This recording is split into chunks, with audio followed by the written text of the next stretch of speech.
Hey there, 7 Days to Die fans. This is Cricket 504 doing a walkthrough of our base in Undead Legacy. This is Alpha 16.4 7 Days to Die using the Undead Legacy Bigger Backpack mod. And we've been having a lot of fun with this. There's a lot of new complexities in the mod, and I'm going to walk you through the base that we put together using some of those complexities and some of it how we figured out what we could build with this. Now, by Bigger Backpack, this is the UI for Undead Legacy Bigger Backpack. As you can see, the Bigger Backpack is substantially bigger than under the vanilla backpack. Um, but you definitely do need it. There is a lot more items in here. The modder that created this mod put in over 700 new items, so um, there's a lot to work with. You can see it just here in the basic screen. Yes, we do have standard wood frames, we still have arrows, but now we have twigs, wooden hinges, bowstrings, crude iron shovels, all kinds of nice new stuff to play with, and it loads up your backpack pretty quick. So storage and inventory management's big in this mod, but it's also a lot of fun. I'm not going to spend much time with that today. Today we're just going to do a walkthrough of the base. Now this is kind of a variant of a toothy, um, but we don't have the teeth hanging down. We went with an extra rail up top because we're not hopping back and forth through the teeth. What we did is we put in a run-up ramp up onto our prison bars up top, and that way we can shoot down onto things and we can work from up top without having to expose ourselves down below. Now we have upside down spikes here for taking out zombie legs, and then what we did is we went with shotguns. We tried dart traps here, but that didn't work out too well. We wound up with a lot of lag using the trigger plates and the dart traps. The dart traps were very effective, but the time that they spent. So we went with the shotguns because they cover the area really well, and they don't wind up with the lag that the dart traps were creating. We've got 8 shotguns in total. We built these frames around them to protect them from when the zombies come in during the horde. These seem to be very effective and capable of protecting the shotgun. We don't get any damage on them during horde night, and just during the day, they're not a problem getting damage either. And we have to take another break. You can see we have a friend over here. And back. Right back. You can see that we've got shotguns aimed down each side. So we've got one on each side pointing each direction, so that we've got overlapping coverage, which we found during the hordes. We can stay up top, we can abandon defending down here and have no problems with zombies breaking through or even doing too excessive a damage. So we don't even have to worry about repairs down here at this point. Between the spikes and the shotguns, they take out of anything that gets up to the rails. And we can just spend our time up top with the rifles and pistols and anything else we want to use, just taking off heads and killing them. Now you'll notice we've got a lot of concrete out here. This is actually fairly new. And the reason why we did this was we're having a lot of fun using rifles, sniper rifles, that kind of thing for taking out zombie heads and killing them while they're out here before they ever get in close. Put up top and give you a picture of what that looks like.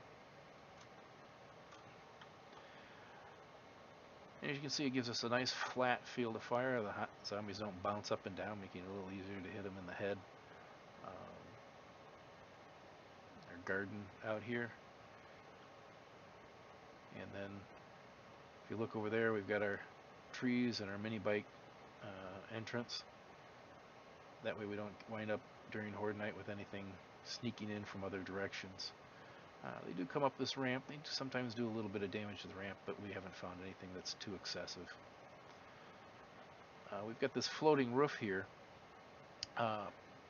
using the plates, one on top, one on bottom. That gives us a clean field of fire, so we don't have any posts in the way, and we can walk nicely between everything and still get nice clean shots, not winding up having to run around posts and everything else.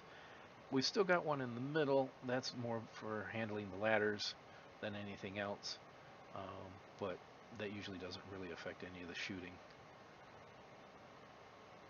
We've got spotlights up top. I'm going to walk us through that real quick.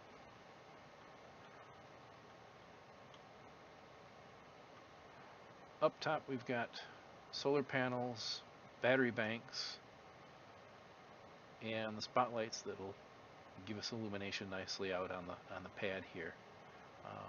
We do all of our electricity is provided by our solar panels.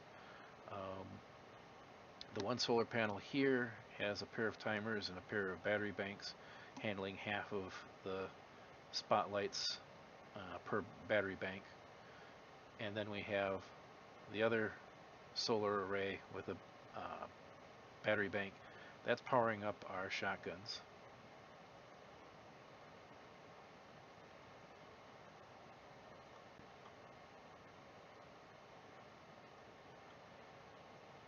And you can see, gives you, even if you're down here, you've got a good field of fire with fewer interruptions and where you can aim. Now, we do have an underside tunnel system under here to service the shotguns and to get the wires out to them without having any place for the zombies to trip over them. Pop into that real quick. We didn't waste the space to put another entrance down here, so we just use and open up our elevator to get down here. And on the underside, we've got pillar 50s supporting the spikes, and then we have these little walkways and vault doors taking us to the shotguns. The reason for the vault doors was just so we didn't have any zombies dropping down in here if they smashed a shotgun. They weren't really necessary, but a little extra security for the underside. And this is just for maintenance for handling the shotguns.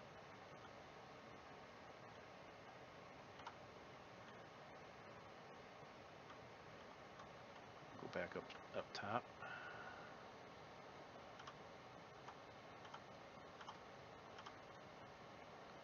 I'm going to back out here and show. So we, in our elevator, we did upgrade to this metal hatch door, just in case something got in here. It gave us a little more protection of anything dropping down below.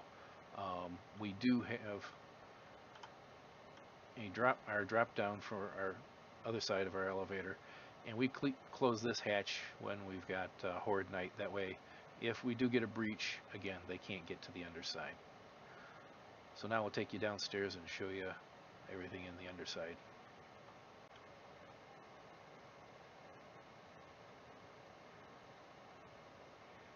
So down here is our main resource base. Yes, there is a ton of storage boxes.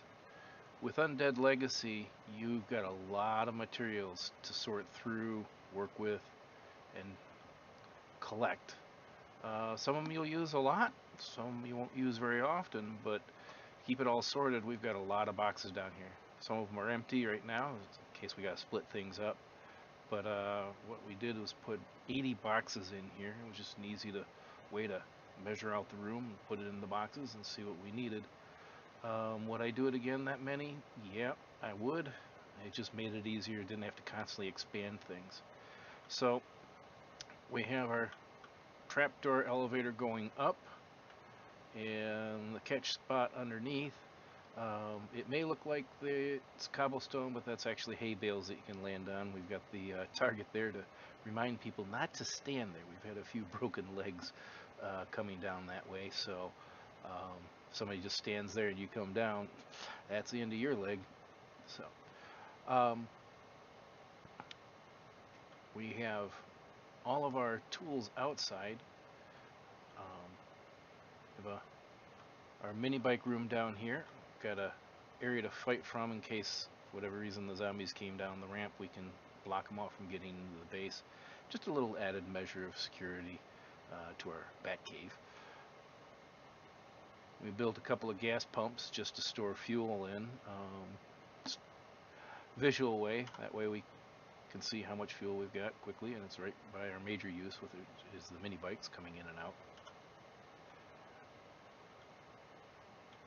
Off to this side is our kitchen. We've got a campfire, a stove, and an actual working sink. In the Undead Legacy mod, you have working faucets, so you can actually make a working faucet that will give you murky water, and has so far been a completely endless supply. Also, you've got the stove in Undead Legacy. This is powered by natural gas, propane, and you don't need to put fuel in it. You just put your tools in and you can start cooking away. So eventually you wind up pretty much giving up on the campfire and moving to the stove. But then there's a whole bunch of food items you get to sort through. We are primarily at this point working with beef stew, because we've been able to acquire quite a bit of beef and that. And as you can see, we've gotten to the point where food is not necessarily an issue.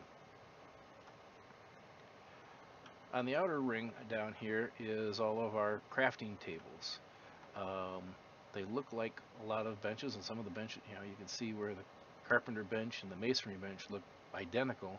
So we keep them signed, and then we keep a wooden chest with supplies and extra tools above them. And these benches are very necessarily in the whole process. Got our cement mixers out here, our stack of forges. Pretty much we try to commit them to a certain use, unless we've got a bigger project going on, then we'll convert one over to a different use. But at least we've got an idea where to find materials when we're looking for in our forges. You got the smithing table, ammo table, a pair of workbenches. Yes, that takes that many boxes for supplying your ammo stuff. Things like a box full of nitrate, things like paint, plastics. Over here normally would be coal, and as well as the sulfur you need. Engineering table. Now both of our chem stations have been upgraded to the advanced chem station, so they've got a propane cylinder with them, so we don't have to use fuel in them anymore. Makes things really nice.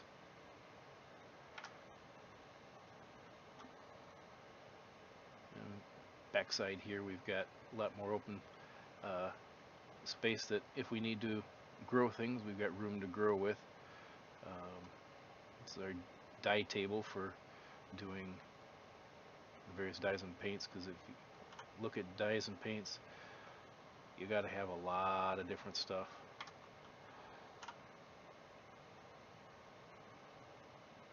For example, to make the shotgun shells with the shot, you have to have red paint, so you're constantly making red paint. And if you want the slug shells, you got to make green paint.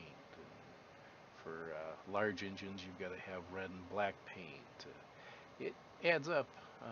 You've even got to have the light brown for making a mini bike frame, so it winds up adding up quickly.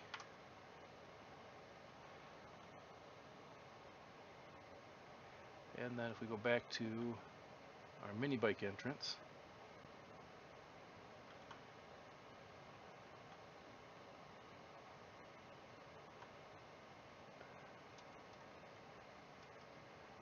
we've got the ramp to the outside.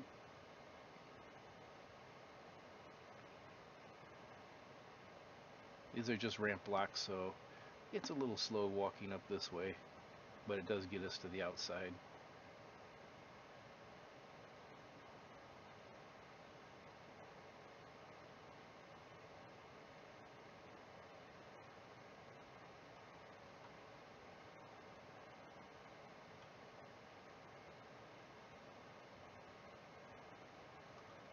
And in the back here, we've got our wood factory.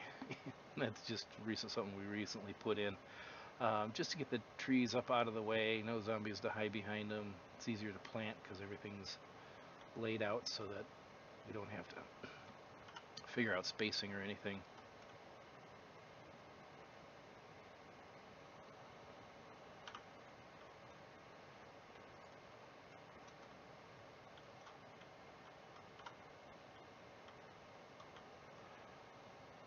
And it looks like they're growing up out of the cement, but in the center of each tree is just one single glob of dirt. Makes it real easy to plant. Yes, we have an overabundance of supplies, which is why we could do this.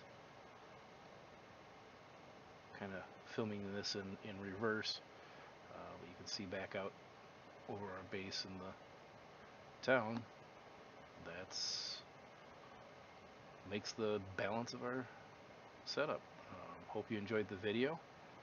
If you got any questions, drop them in the comment section. I'll try to get back with you in a reasonable amount of time. Let you know more about what we did. Hope you get a chance to try out Undead Legacy, the mod for 7 Days to Die.